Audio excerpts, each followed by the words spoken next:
किशोरी पेडनेकर ने मुंबई महानगर पालिका की कार्यप्रणाली पर कड़ी आलोचना की है। उन्होंने आरोप लगाया कि सत्ता परिवर्तन के बाद कुछ लोग अपने पद का दुरुपयोग कर रहे हैं और महानगर पालिका को राज्य सरकार के पास बकाया राशि तुरंत लौटानी चाहिए। उन्होंने यह भी कहा कि लाड़की बहन योजना की पहली किस्त महानगर पालिका द्वारा जारी की गई है। उन्होंने कहा कि ब्लैक लिस्टेड ठेकेदारों को भी काम दिया जा रहा है। केंद्र और राज्य स्तर पर काम कर रहे कुछ ठेकेदारों को फिर से अवसर मिलने से संदेह उत्पन्न हो रहा है। महापौर और मुख्यमंत्री के बीच सही समन्वय का अभाव भी उन्होंने उजागर किया। आइए एक नजर डालते हैं किशोरी पेडनेकर के विस्तृत बयान पर।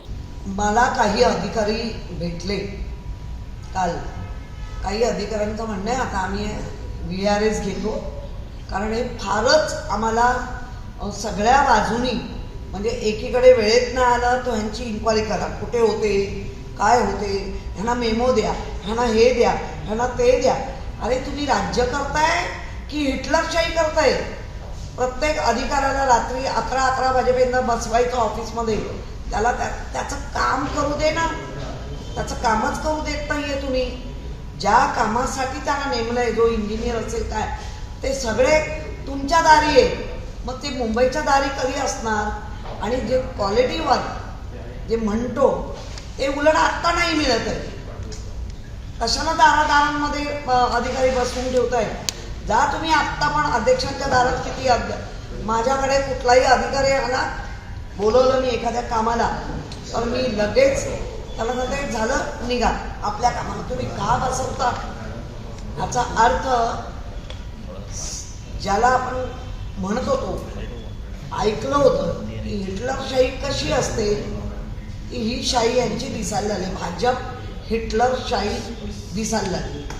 एकीकडे इथे पण तोच समन्वय नाहीये। एकीकडे एका पेपरमध्ये किंवा बातम्यांमध्ये नाही, कुठेही तुटवडा नाहीये। आम्ही सिलेंडर देणारच आहोत, पण ते 18 दिवसांनी देणार, कोण म्हणतं 22 दिवसांनी देणार, कोण म्हणतं 25 दिवसांनी देणार। नागरिकाने काय समजायचं?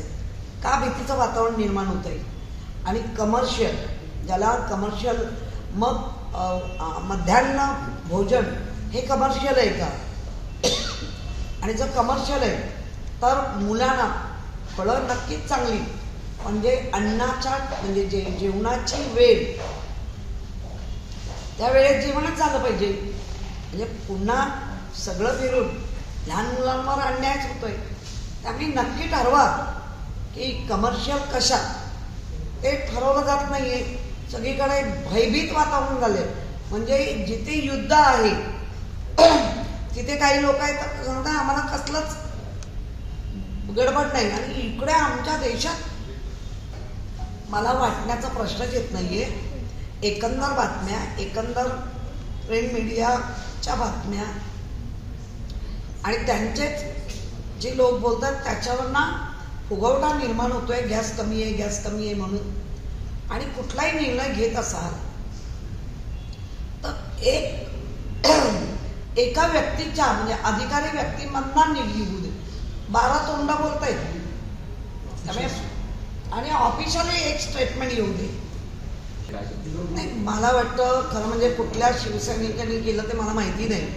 कुठल्याही शिवसैनिकांनी जेव्हा असं कुठलं आंदोलन घेणार असाल तर वरिष्ठ पदाधिकाऱ्यांना सांगायला पाहिजे, असं आमचं म्हणणं आहे। मला नाही माहिती कोणी केलंय, पण जेव्हा नंतर म्हणजे आज माहिती घेतली आता तुम्ही याच्या 2 मिनिटं, तर त्यांचं म्हणणं मराठी पुस्तकं उलट लोकांनी घेऊन गेली आणि नवीन आम्ही स्टॉक ठेवतोय। म्हणजे आज गेला आणि मला पुस्तकं दिसली नाही म्हणजे मराठी पुस्तकं का तो जो खाणा म्हणतो ज्याला आपण, त्याच्यात पुस्तकं होती। त्यामुळे कोणी केलं काय केलं त्या आम्ही पक्ष म्हणून बघूच।